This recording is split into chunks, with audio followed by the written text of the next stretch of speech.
Hello, everyone. Hi. Hello. Welcome to today's Coach's Corner this Sunday, 10 a.m. Eastern. Just want to welcome all our viewers and all our guests here. Feel free. We're always happy to hear from you. So we notice, a lot of you are tuning in. So make sure you comment and let us know you're here. Comment and ask some questions. And we're talking about another deep topic. I'm Oh, excited about this as well.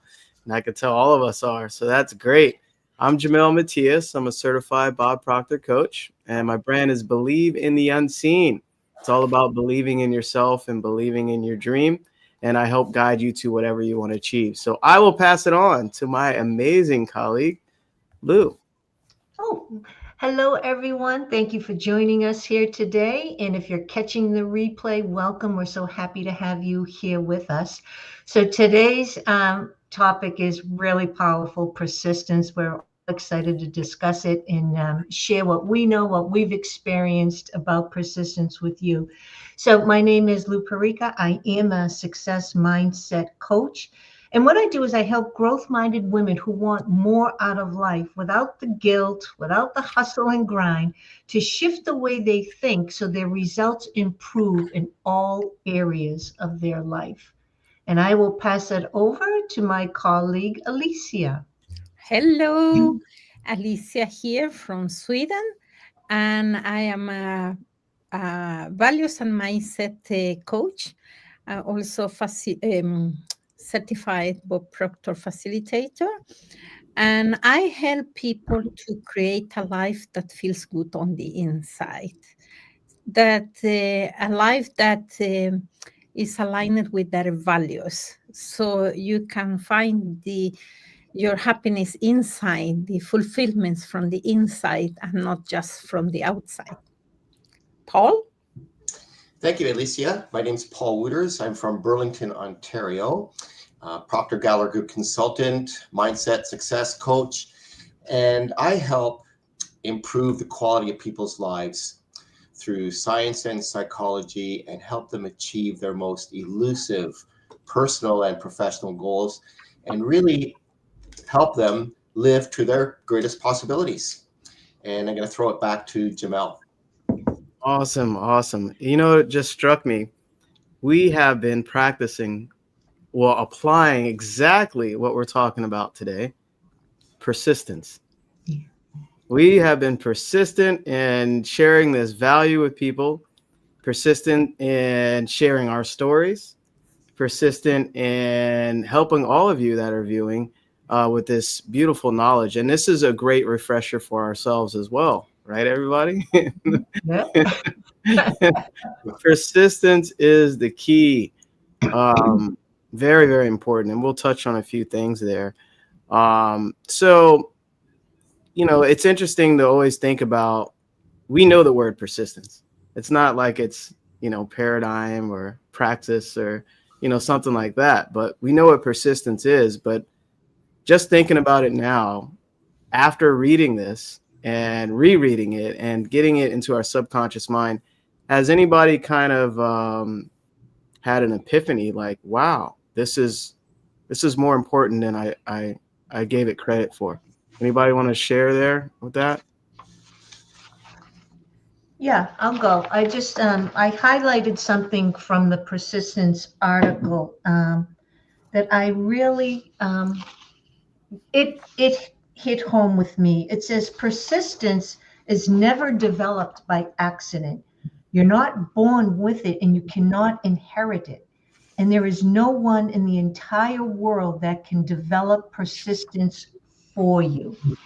And this is why we've been coming on every week, because we're here to share that everything works by law and that we're all instilled with these powers, but we're the ones who have to activate them. And what drives us to be persistence, they really go hand in hand. It's desire, right? The want, a strong burning desire, along with persistence. So I put in a quote in my Facebook this week. It says, ambition is the path to success, persistence is the vehicle you arrive at. Right?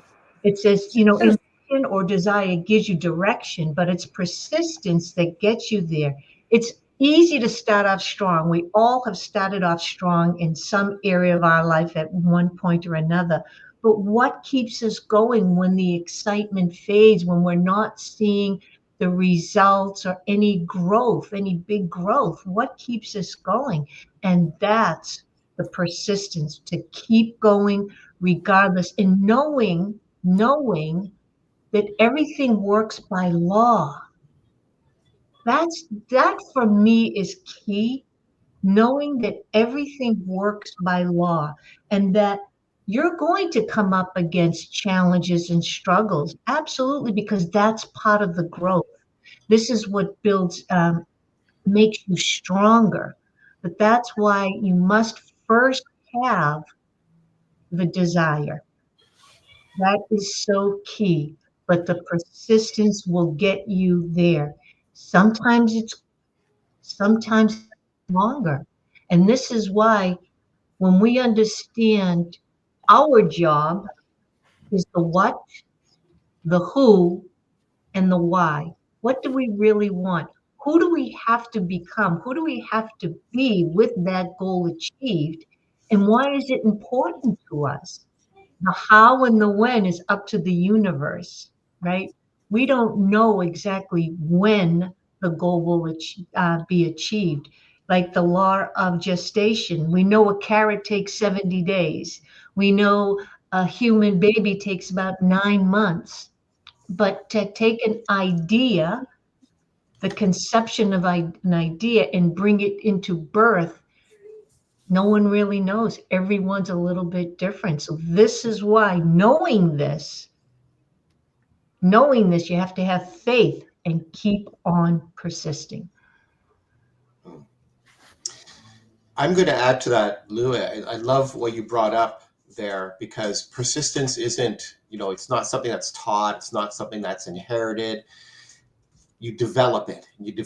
And, Lou spoke about, what is your desire? So what is your want? Like, you don't even have to think about like why you want it. You just have to know that you want it. The why, it doesn't matter why. You can ask people like, why do you want that? They don't, well, it just makes them feel fulfilled. They can't even describe in words why they want it. It makes them feel alive. There's something inherent in their spirit nature that they just want something.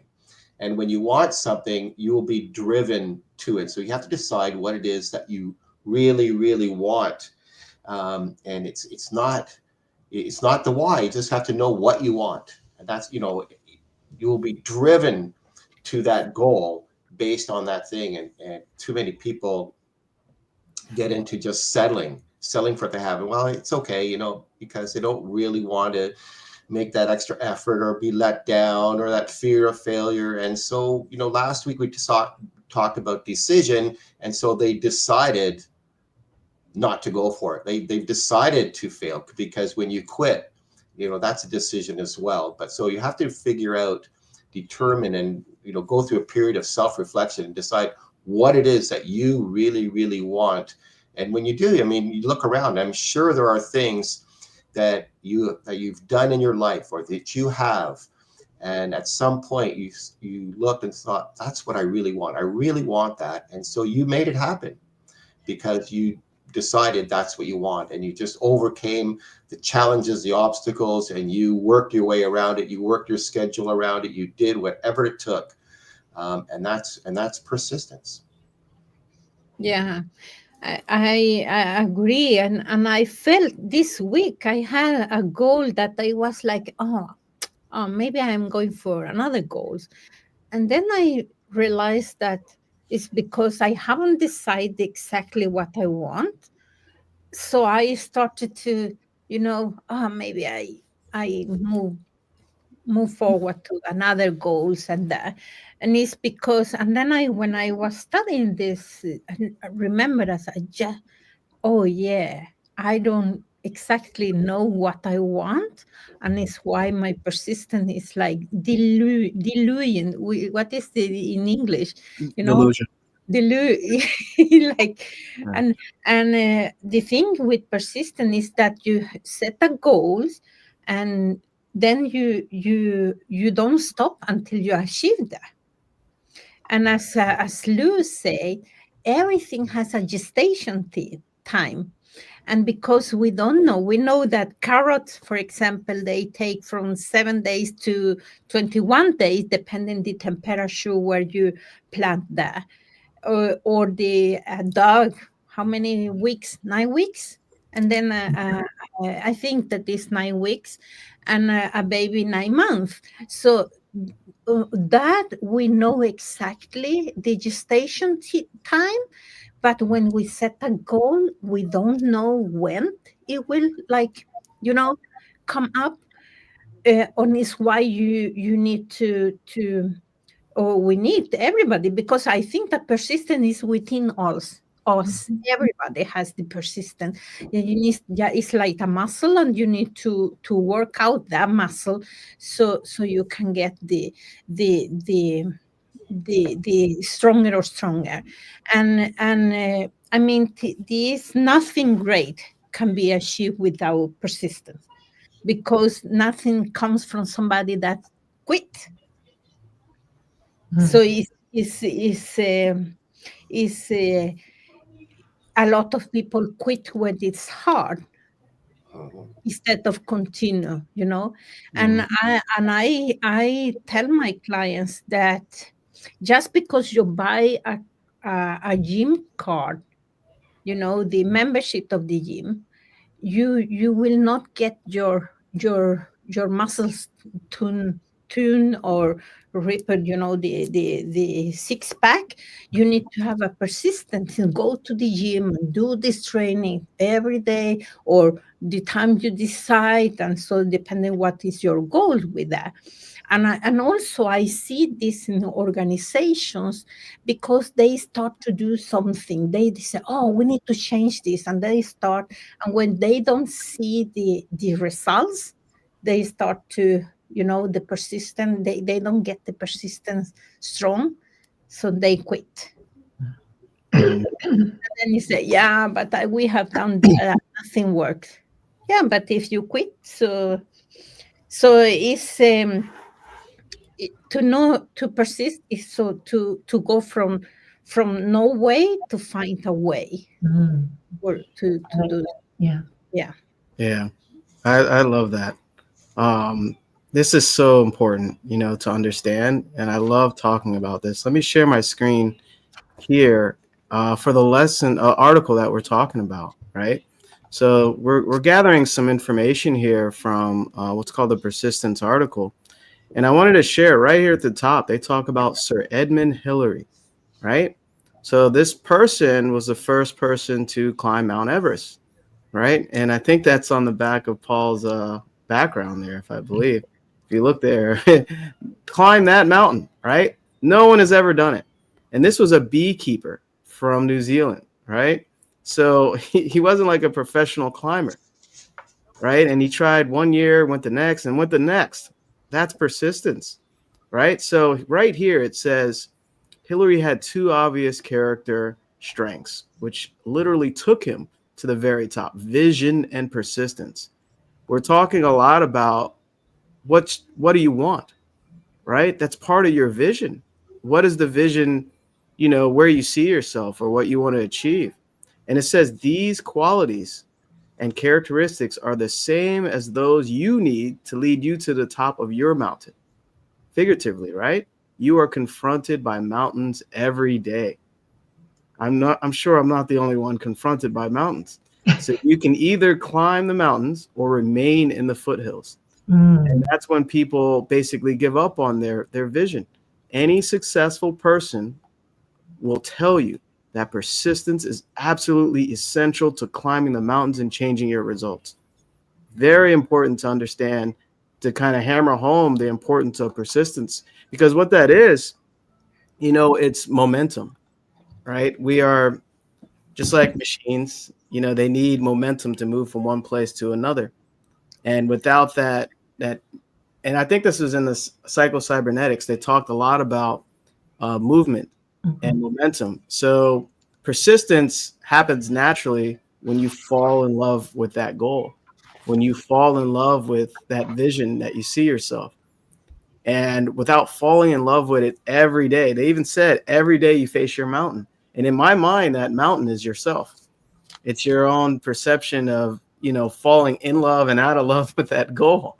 It's never ending, because especially if you're growing. And some people remain in the foothills because they started and stopped and they went back to their comfort zone. This is why, mentorship is essential, because you don't really have an awareness of what's happening when you're in that foothill by yourself. Just one thing that really jumped out at me right there at the beginning, they use an example and they tell you have to have the vision. And remember, persistence, it's very natural when you fall in love with that. When you want that one thing, you become very persistent. And it's a natural expression of the body. Remember, the body is an instrument of the mind. So if you're falling in love with it, as you're going to sleep, as you're waking up, and you think about it throughout the day, what do you think is going to happen? The body's going to take action. You're at a different vibrational state. What you're attracting, what you're going towards is coming to you, which is the beauty of it. So, but yeah, that was just something that jumped out at me. Yeah, think about when you fall in love, right? There is nothing more important than seeing that other person. And you will move mountains. You will move your schedule around. Things that were important aren't now all of a sudden they're not as important. And you'll do whatever it takes just to be with that person. It's really it, but that desire is so strong. It overcame all those other things that you thought were really important or whatnot. Your desire just, and you were like, I'll figure it out. We'll figure it out. How can we meet? How can we get together? And that's that's the desire and persistence. You don't give up until you both decide whatever you're going to build this relationship and move forward and yada, yada. But that's that feeling within you. And it clouds your mind with just wanting to be with that person. That's all you seem to focus on. You could be at work, you could be with your friends, and you're just thinking about that person. It's really quite powerful, the desire and persistence and how they go hand in hand. And I was reading here in the article, when people say, when they stay in the foothills, right? When they've attempted to try something at some point in their life and gave up or didn't work out the way they wanted to. And then they'll say, well, climbing a mountain is not important to them, right? They're getting by just fine the way things are. But odds are they secretly started to climb the mountain years ago and got scared. They hit the terror barrier and quickly retreated to their comfort zone. This is what you were talking about, Jamel. They quickly retreated to their comfort zone. So I was thinking about, geez, did I ever do that? And I'm sure I have. I can't recall. And as we were discussing prior to hopping on the call, when I did the Boston Marathon and how that all came about, it started first with a little 1 mile run. And I thought, I didn't think I could finish that run. And I thought I was going to collapse. And when I finally did finish it, I thought I was going to throw up, to tell you the truth. I was heaving and heaving, but I just said, I got to finish, I got to finish, I got to finish. But that decision, that persistence led me to my 5K, my 10K, half marathon, blah, blah, blah, blah. And just like Paul, you climbed Mount Kilimanjaro, did you not? Yes. Mm-hmm. Can you share a little bit about that with us? Yeah, it was, and it really, it was really, really difficult. And I've run a marathon as well as you have, and that's a great example too, right? Because you get to the point where, like, can I finish this? Do I want? Your body is screaming like, stop, like I could just stop, but then you don't want, you do or you don't, right? And you see a lot of people cross the finish line, and they're just so emotional and in tears. And so similarly, Kilimanjaro. you know, it was really difficult. It's not a technical climb, but the altitude makes it so tough. And so the people that didn't make it, really, for the most part, they gave up. They just didn't want that pain anymore. They didn't want to experience that anymore, and they decided to give up. Yet occasionally, yes, people have high altitude, you know, cerebral edema, which happened when I went here to Everest as well, and they had to be helicoptered down, something like that. But if that's not occurring, you know, you just, like, I decided for myself, I was doing it in memory of a friend of mine. I was trying to raise money for an organization here near to me, City Kids, for helping inner city children. But, you know, in memory of my friend who had, you know, struggled with cancer for 2 years, and like, he never, ever, ever complained. And I remember that summit night, I was thinking, man, like, this is tough. Like, you know, my head was swimming with the, you know, the lack of oxygen, the altitude, the effects of altitude. And I thought of my friend over and over again, Larry. I thought, you know what, if I have to, you know, crawl and puke my way to the top, I'm going to do it, because there's no way, because, you know, in a few hours, this is going to be over for me, and I'm going to, you know, descend and be okay. But my friend, you know, he was fighting, you know, for his life. But there's so many analogies. I've given so many talks using the mountain climbing analogy of, you know, just looking at the next step. Don't, you know, because sometimes you look up at the peak and you go, you know, holy, you know, whatever. But, you know, you have to just look at the step in front of you and take that next step, and you just have to persist. It's a long, you know, I mean, one step at a time, looking at your foot in front of you. You're leaving at 7, you're in the morning and every day, and you're climbing till 4 or 5 in the afternoon. And then the summit night, you know, we went up at 10:30 at night and got to the summit like at 7 in the morning. So after a hard day's climb as well. But it was just like you know, really, if you weren't suffering anything like seriously medically, the people that didn't get there, they just decided, and they would try and talk, you know, a fellow climber to, like, let's not, you know, not do it. But it was really, you know, it wasn't your physical condition so much as mentally that you wanted to get there. And I just, you know, I had that vision. I just saw myself at the top. And when I was trying to do my fundraising before I left, someone said to me, like, what happens if you don't get to the top? And I mean, it was an honest question. It wasn't, they weren't trying, but internally, I felt kind of insulted. They weren't insulting me, because I hadn't even entertained the thought of not getting there. I only saw myself to the top, and I imagine, you know, Hillary had to do the same thing. You know, I went to Everest here, and I couldn't fathom, you know, him trying to climb that thing, and no one had done it. You know, there's no one had laid ropes or done anything before him, and there wasn't a planned route, and he had tried, and the people had tried had only died. So just, but he had that vision. So, you know, I had to have that vision of just seeing myself at the top and just persisting, just one step at a time, like literally, figuratively. It was just one step at a time, but I wanted to do it. I felt I didn't want to come home not getting there. So, you know, I didn't want to come back if I didn't get there. So it was just a real good example. Thank you, Lou, for that. A real good example of persistence. Yeah. So something that popped up for me when I read that saying is that people today are looking for shortcuts. You know, so it's not the same like going to Kilimanjaro or whatever. Take the helicopter to the top, or to do the same, to go yourself. So people are seeking looks for shortcuts. You know, this new secret sauce, or the new get rich quick scheme, or the next super secret ingredients or diet or something like that.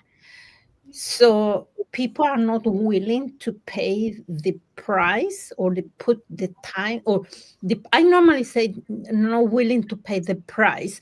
And normally I say the price is not money.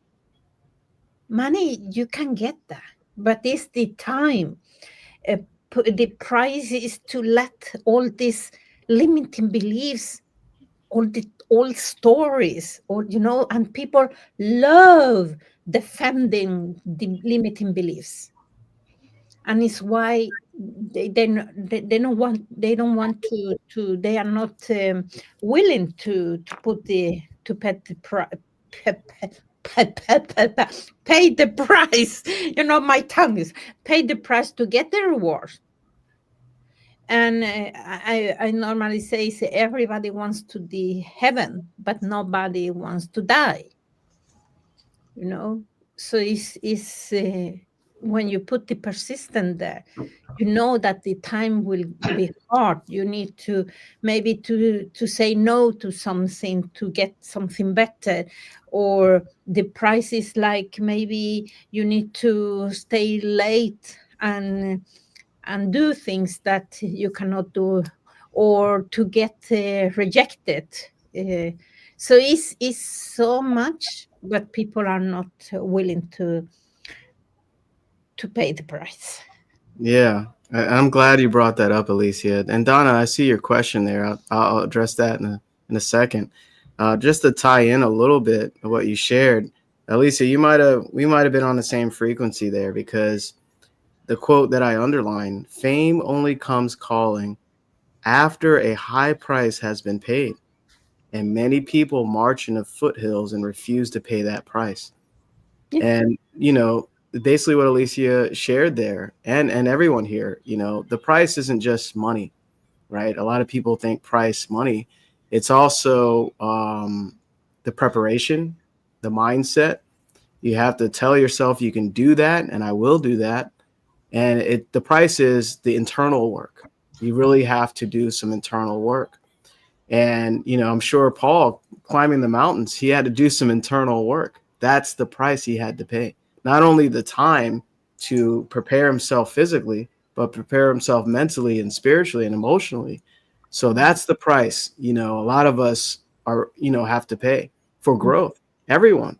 And Bob has a beautiful quote. Maybe one of you remember it, but he said, you have to do the work. And if you don't do the work, you won't achieve it. It's you have to do that work. There's no way avoiding it. And, this is why it's important to face yourself, towards your higher version of yourself, especially, if you've been trying to do something and you haven't made any progress with that, and it's always great to have accountability and mentorship to help you along the way. Because many times in my life, I was challenged and I didn't realize I had to pay the price. Now I see a different perspective of it, a higher awareness of it. So Donna, you shared something very powerful, and thanks for joining us again. I'm always happy to see you. If you're not persisting as much as you should, does that mean you don't have the right goal or need to change some of your habits or behaviors? I can just flat out say something really quickly and pass it on here. It doesn't mean that, you don't have the right goal. It may be that you're not falling in love with it. Kind of what Lou shared, right? It's like that person that you really love, right? You're persistent towards it. So meaning that your body won't do certain things to get to that person or call that person or get the guts to ask, hey, you want to go on a date? I've been in that position, because I was just so like, oh, she's so pretty. I'm really scared to talk to her. What if she thinks of me? All these limiting beliefs, right? So, but if it's a goal that you really want, right, it doesn't mean that it's the wrong goal, right? Since you're not persisting or need to change some of your habits and behaviors are just the actions, right? Remember, persistence happens. It's just an expression. It happens automatically when you know what you want, and that's part of your vision. So anybody else want to add on to that? I love Go ahead, ahead. Alicia. Go ahead, Alicia. No, I will love to say again, I think that we talk about some last time about decision is that if your goals are not in alignment with your values, what you value most, you probably will not take the action and stay there being in love with that, because then it's not your goals. You know, we have different goals. The memetics goals, the memetics goal is like, oh, they have this goal, I should go for that goal also. Then it's not, for example, I see many goals from people that people have to, and it's not my goals, because it's not what, you know, a Ferrari. I will never take action going for a Ferrari. Never, because it's not in my value. But other people have that.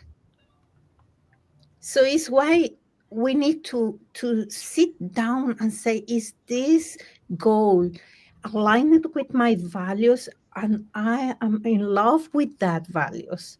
And also, what are the behavior and the beliefs that I need to have, and the ones that I need to let go? And this is what I told before, is that we sometimes defend or beliefs and limiting beliefs and or behavior because they give a pet payoff.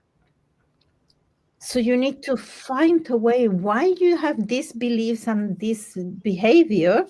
Are they getting you a payoff? It's why you are deciding not to take away them and create new behaviors and beliefs. So this is what I want to say to Donna. Yeah, that's so good, Alicia. I'm glad you said that. That it has to align with your values. That is so important, so important. And I love what Lou said as well about falling in love with the idea. And I know you have this article, Donna, and there's a great paragraph, and it followed what Lou started off with, and it says you literally must fall in love with the idea. You literally must, because then your habits and your behaviors will change when you're really in love with the idea. So I wanted to climb and get to that summit, and I summited a peak across from Everest here. And I tell you, like, a lot of days it was this love-hate relationship. Like, oh man, this is going to be a tough day. Oh, look, we have 4 or 5 hours of like straight uphill. And then, maybe it levels off for a bit or something. But I mean, it's a long time. And it was just like, oh, not this again. Like this was yesterday. Oh, some things you don't like about it. Everybody has days where they get up and you just don't want to do, you just don't feel it. You're not feeling it today. You don't want to go for that run, or you just feel like, oh man, I got to make those calls. I just wanted, and that's very normal, of course. But yeah, you have to really fall in love with the idea and check, as Alicia said, does it align with your values? Because if you're really in love with the idea, as Lou said before, you will do anything. You'll rearrange your schedule. You'll move mountains to do or be with that person or to get that thing that you want. So your behaviors will change, but you have to really fall in love with that idea. Because then the persistence will be automatic. I want to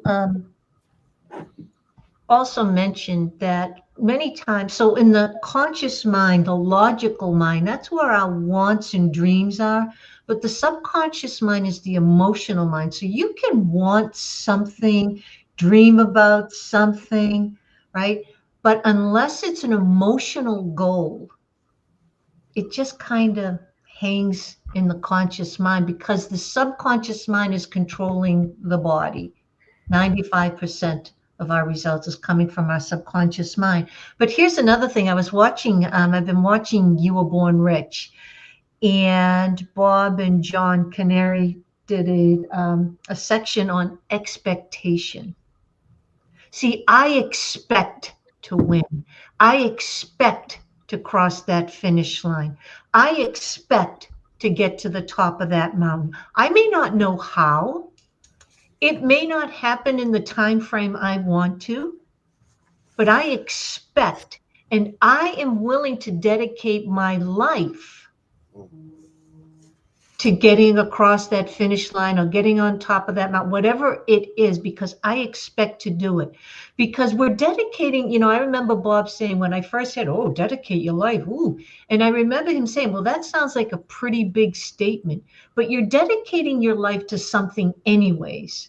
So it may as well, you're spending the time anyway. So you may as well be spending the time on doing something, being someone that you truly want to be, but you must have the expectation. I know we say don't get attached to your results, right? Don't get attached to them. But if I don't expect to do it, then what's the point? I think about an old post that I did. It was a cat waiting outside a little mouse hole. How they have the little archway in the wall, and the cat was waiting, right? If the cat did not expect to get that mouse, then what would be the point? What's the point? So I expect to win. Absolutely. I expect to win. And then I think that's part of the attitude, because anything that's easy to do, it's not really memorable. It's not really fulfilling, because just like Jamel said, maybe I didn't use my mental, emotional, and physical capabilities. That's why we have them, to put them to use. So when we do something that's easy, yeah, okay. When we do a strategy that gets us all kinds of leads and everything, yeah, it's nice, but it does not compare to the fulfillment within you when you are challenged. When you are challenged with a mountain, you say, okay, step by step, one step at a time, I will get there. That's the true meaning of living a full life, in my opinion. Wow. Yeah. I just wanted to say something about a clue. If you know if your goals are aligned with your values or not, is if you find yourself telling yourself like, oh, I must do that, I should do that, I owe that, then sorry, it's not your goal. Because when you have your goals that, oh, I want to do this, I want this. Yeah, don't shoot all over yourself. They say. Yeah. That's great. That's a good one. Yeah, you're defining the language, the inner speech, right? Yeah, the inner speech. Yeah, that's really good. I like that, Lou. Don't shit all over yourself, everyone. There's something that I wanted to share here that comes to mind. Whatever you conceive and believe through persistence, you must achieve. That really jumped out to me because conceive is, what are you conceiving in your conscious mind? Kind of what Lou was explaining there, right? So what dream are you building? What desire are you having in your consciousness? And belief, we talked about that with praxis, a few weeks back on Coach's Corner. You have to believe it, right? And this comes with the expectation that Lou was sharing as well. And through persistence, through it, you have to achieve. It's only natural. It's nature's law. So it's inevitable that you achieve. If you have this little formula right here, this one little sentence, very powerful. And that's why it's highlighted here. Whatever you conceive and believe through persistence, you must achieve. So here it says you must begin your persistent exercises now. A lot of people, would look right over that. Now. Right after you watch this, right? Make persistence your most well-developed habit. Persistence cannot be replaced by any other quality. Superior skills will not make up for it. That's huge. How many people have superior knowledge but inferior results? right? A well-rounded formal education cannot replace it. That's huge. How many degrees we keep getting, right? And you still don't have the results or have a vision, right? Nor will calculated plans nor magnetic personality. You can be the nicest person in the world, right? And you can have all these calculated plans that you keep making year after year. But when you are persistent, you will become a leader in your industry. That right there that's a mountain of words, so to speak. So it just shares right there. It doesn't matter any of these things, and to have, it said, make persistence your most well-developed habit. These are very powerful words here. Anybody want to speak on this here? Well, Jamel, I that sentence, and it's right there in the center of the page. Whatever you conceive and believe through persistence, you must achieve. You're right. It is so valuable and so powerful. So first of all, as you said, you have to conceive that idea. You have to have that idea in your head, that vision of what it is that you want, and then making persistence your daily habit, and starting now, not like tomorrow. Okay, tomorrow I'll start that, because today is the only day you have. Today, right now, is the only moment that there is. So what do you talk about, and Donna asked about, habits and behaviors. So here's a habit that you want to develop. You want to start acting now on that goal that you want. What is it that you really, really want? You want to start releasing weight. You want to start changing your diet. You want to start going for that run. You want to prepare for that marathon. You just have to start. You just have to start. And if you really want it, you will. You have to take that first step. And that's often the most difficult step, but then you break through, and then you will gain momentum. But it's, you have to see the end result, see that end. There's a good story, a little bit of a story before Jamel pointed that out, about Ben Hogan, the golfer. And if people who golf know who Ben Hogan is, but what a powerful story that this guy wins the US Open, gets in a car accident that is so serious, they think he's not even going to live. And when he lives, they tell him he'll never walk again. And he had them place his golf clubs in the corner of his room. And a year later, he won the US Open again, and 4 other tournaments or something like that. And he went on to win, a total of 54 majors or something like that.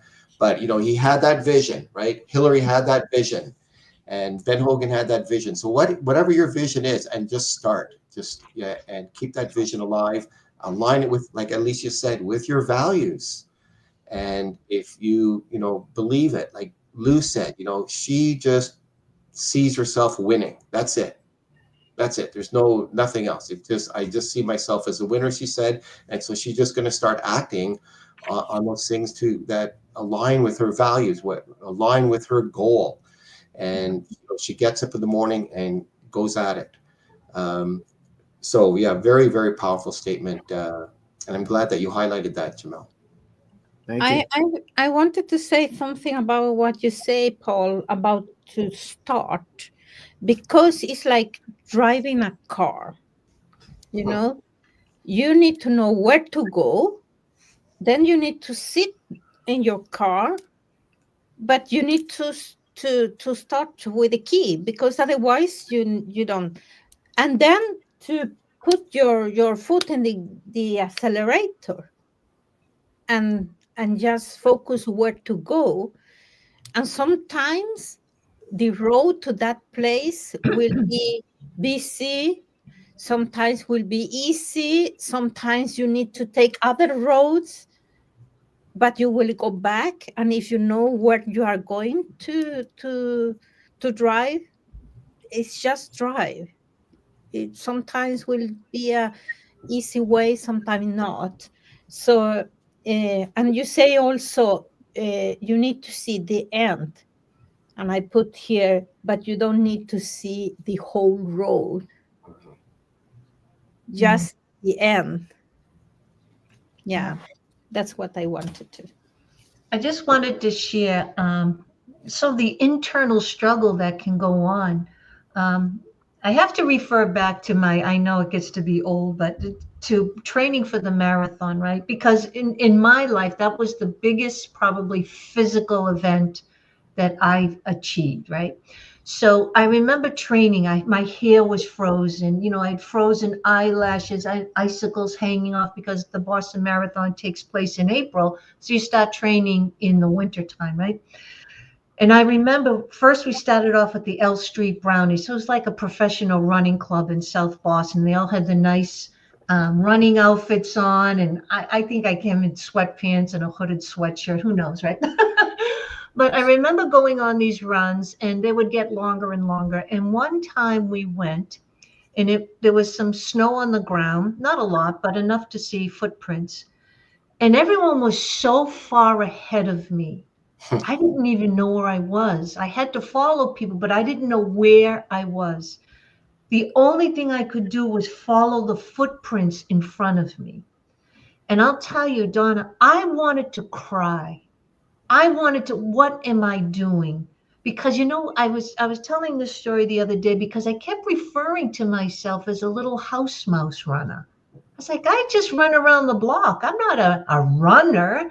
And I kept referring to myself as that. So now, knowing what I know now and looking back, I can see why it was so much more difficult, because the desire was there, but the image of me being a little, just running around the corner, running around the block, that image was holding me back, and those limiting beliefs.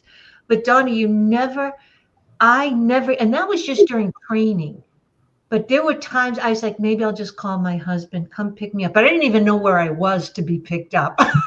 So thankfully, thank God for those footprints, because when people are training, they're really not waiting for you. You know, everyone's doing their own thing. They get their own personal goals and times. And so I just had to follow those footsteps. I followed them, and I just kept doing it. And the day of the race, I couldn't wait to get the damn thing over and done with. But I knew I was dropped off in Hopkinton, Mass. I was 26 miles away from Boston. The only way to get to Boston was one foot in front of the other. And I didn't care if I had to walk. Just like you said, Paul, I didn't care if I had to crawl. I was going to pass that damn finish line. I don't care how long it took. People in wheelchairs were passing me, soldiers with backpacks and their work boots. I had people with prosthetic legs passing me, parents passing me. And I was like, that's my outer circumstances, right? And I could not let it get to me, although it was getting to me, but I just kept saying, no, you've got to get home. You've got to get home. The goal is to get home. The goal is, okay. And that made my feet move. That thought kept my feet in motion. So Donna, this is why having that, it's like the carrot dangled in front of the dogs at a horse track, or the rabbit, whatever they're chasing, right? They've got to keep that in the forefront of their mind, the top of their mind. That's where I'm going. That's where I'm going. That's where I'm going. So if you're emotionally connected to your goal, Donna, that's what you, just like Alicia said, keep that end vision in mind and just take one step at a time. And the more you grow, the more you're just going to fall in love with yourself, and how amazing and what a blessing it is to have a human experience, because you're starting to understand what it's all about. It's about the challenges. It's about the growth. It's about using the gifts that every human comes with, but we have to bring them about. Yeah. I was telling a client of mine yesterday when I was talking to her, because sometimes we give up because we have an expectation that things should be easy. But life is not easy. It's a tough thing. And just persistent, and you need to understand why you are doing, or you want to do this. And I was telling the story. When I live in Sweden, but I am not from Sweden. I am from Panama. And then I, when I came to Sweden, I decided that I wanted to do my master degree. I studied in Odessa in Ukraine, a master degree there, and then I came to Sweden. I didn't wanted to work in that field, so I started over. And when I started I needed to learn Swedish, and so it took some years, like for 5 years, until I learned. So I was 28 years when I decided to do my master degree, and a master degree is 5 years.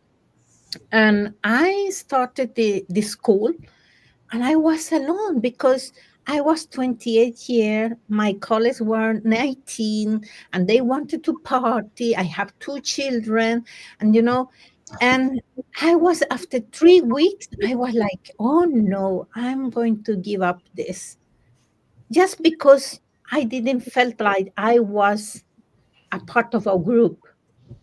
But the thing is that when you have a goal, it's your goal.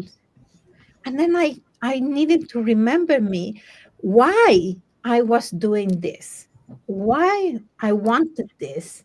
And then I decided, oh no, this is for me. I'm doing this for me, not for everybody. And I am not here to be part of a group. I'm here to study. And it's why it's so important that your goal is your goal, and be in love with that.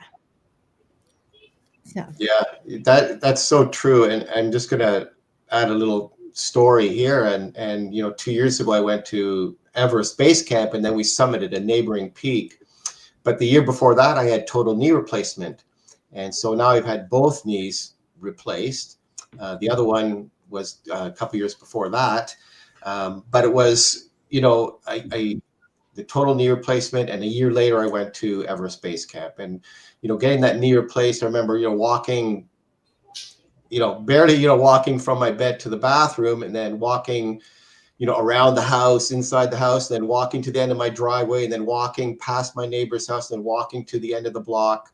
And a year later I'm doing this trek with my daughter to the summit, a neighboring summit from base camp of Everest, which I wouldn't be able to do if I didn't have that knee replacement. But it sounded kind of like, to some people, that's kind of like why would you do that? Like, that's kind of crazy. But like Alicia said, that was my goal, and I wanted to do it. I was happy. It felt fulfilling, and it made me happy with myself. And it was the goal. And the recovery time for knee replacement is long, to get it like back, completely back to where you want it to be. And then I went on this amazing adventure. But that was, that was my goal. And it was, there's a really great statement in here, and Lou touched on it. What are you trading your life for? Like, there's a statement that says, you will have to want it so bad that you're willing to trade your life for it. And when you say that to someone, they go, wow, whoa, that's kind of like, bold. Like, it's a little bit too much, isn't it? That's a little bit out there. But whatever it is you're doing now, you're trading your life. So you have today. So whatever you do with today, you've traded today. You've traded this part of your life for whatever. What is it you're going to achieve at the end? Are you going to sit on the couch all day, or are you going to do something towards that goal that you want? And it requires persistence, and you have to do that every day. But you are trading your life for whatever, wherever you are right now, whatever it is you're doing. You've traded your life to become the person you are. And then Bob had this great quote, Richard Bach's book entitled One, in which he says, I've traded my life to become the person I am today. And then there's a question: was it worth it? Wow, this has been such a great session. To hear all these stories.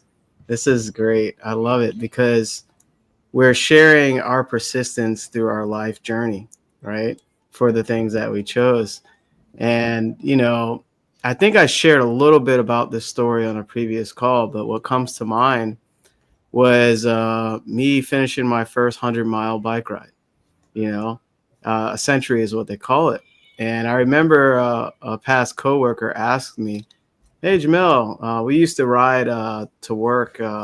My past job, we used to ride to work down Mount Vernon Trail, so it's right along the line of the Potomac. I'm in Maryland, the Washington D.C. area, but I used to ride my bike all the way from Maryland to Virginia to D.C. every day for many years. So that was preparing me for physically for my first 100-mile bike ride.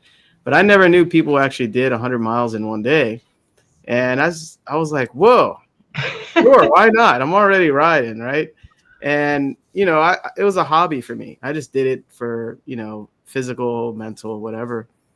But I wasn't like a professional cyclist. I didn't have the right shoes or pedals, or I remember I had like only 2 bike shirts I would wear. But, just saying, hey, I did 100 miles in one day. I said, why not? Sure. And, there's a little fee there for a bike club or whatever. So long story short, the months go by, and here comes, I totally forgot it was on that weekend. For some of you that know, and some of you that don't know, I've been a DJ for a very long time. And I DJ'd the night before the race. And DJs stay up all night, basically. And, I had a few drinks as well. So here I am preparing myself for this bike ride. I get home at, I think, 3 a.m. that night, around 3 a.m. or 3:30. And the race starts at 7 a.m. So you do the math here. To get to the starting place, it takes an hour to drive there. So, and I forgot to set my alarm. Somehow, Spirit woke me up for this event. And, I ended up getting there on time. Right. He was about to, we were going to ride together. He's at the starting line waiting for me. And I managed to get my little, the bib, you have your number and your tag and all that, register and get right on the track. I didn't even have a water bottle. Oh my gosh. So anyway, you can imagine that first 100-mile bike ride based on the circumstances that I did or forgot, but I was determined. I was persistent to finish that race. So every, thankfully they had checkpoints where you can have breaks and you drink water or Gatorade or, nourish your body. So those helped. I think it was like 3 or 4 stops throughout. And I didn't really care about the time that I finished or, who was passing me. It was more importantly for me to say, hey, I did this in my life. And, I had my wife there waiting for me at the end, I believe, on that first one. And that was when my, the second one was when my daughter was born. She was there in her stroller. So it was great to accomplish something like that. And it turned into, I think, doing 7 of those after that. So I did about, 700-mile bike rides after that. And I'm looking forward to doing some more. But, persistence. The goal was, I fell in love with it. I said, I at least want to do one in my lifetime. And it kept repeating after it, right? And then I, done a lot of other physical things. But I wanted to kind of end on this one that just jumps out at me. And it's kind of some tough love for everybody. Okay. Thanks, Donna. Appreciate it. These stories are amazing. And this last thing that kind of jumps out at me, it just speaks so much. This is tough love for everybody here. Okay. And because we love you and we want the best for you and we want you to fall in love with that goal. All right. So it says the people who never tackle the mountains, who perpetually wander in the foothills most of their lives, have, in my opinion, lied to themselves and everyone else who would listen so often and for so long that they are no longer even aware of what they're doing. They say they are content with their results. They will say that climbing a mountain is not important to them, that they are getting by just fine the way they are. Odds are they secretly started to climb the mountain years ago and got scared. They hit the terror barrier. and quickly retreated to their comfort zone Mhm. and have been hiding behind their own false rationale ever since. Mhm. Mhm. So if that's you, get clear on your goal again. Mhm. You know, really focus on where you're headed and don't let fear stop you or anyone outside of you stop you. That's just something that really spoke to me because there's a lot of people that start things and stop things. And, you know, we're sharing all our stories because we never stop. We're never quitting. So, Some, anyway. something that I wanted to say that is that that wh- how I'm going to put this, it's like just because you are persistent or you are in love with your goals, it doesn't mean that you will not feel the fear, or sometimes you will give up or something like that. I normally have this is my this is my victim, you know. I put this on myself when I am sad, and I say, I put my clock in 20 minutes, and I say, now I will feel sad and a victim for 20 minutes. And I use this. This is just for that.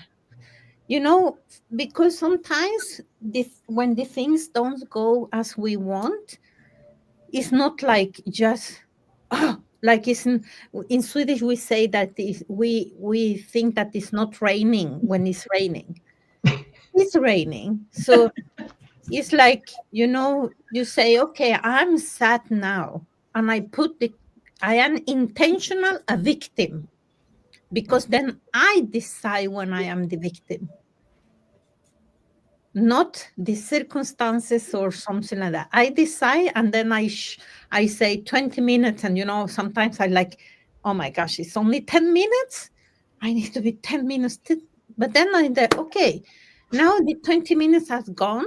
What should I do? What can I do now with what I want, with what I have, my knowledge, my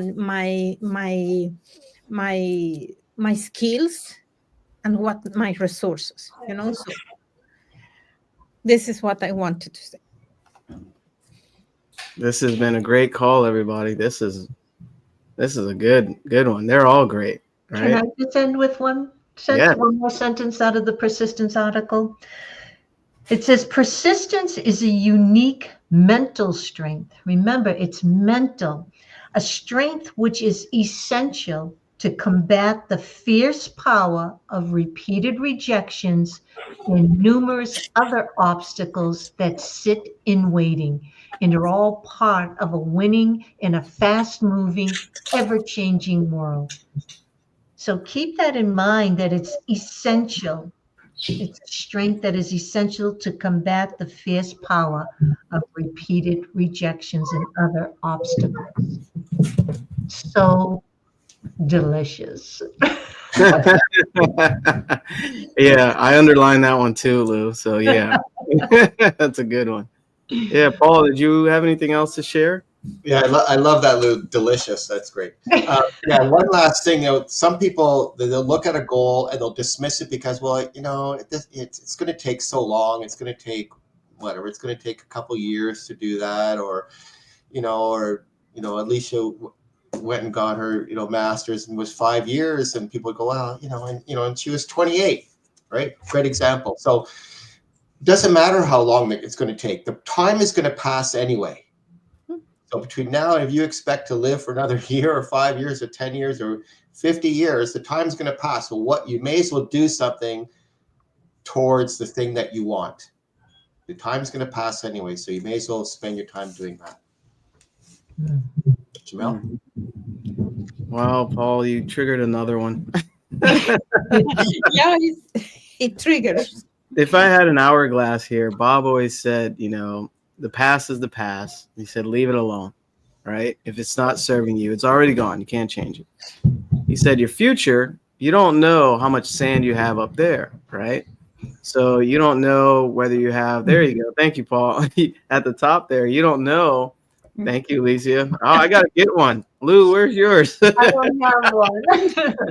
Yeah. So at the top, you don't know how much time you have left. Bob shared a really good story about, a friend of his that was 16, and he passed. He thought he had his whole life ahead of him. And he talked about his grandmother. She kept saying, I'll be gone. Right. For many years, she lived to, I think, 95. So you don't know what's ahead of you.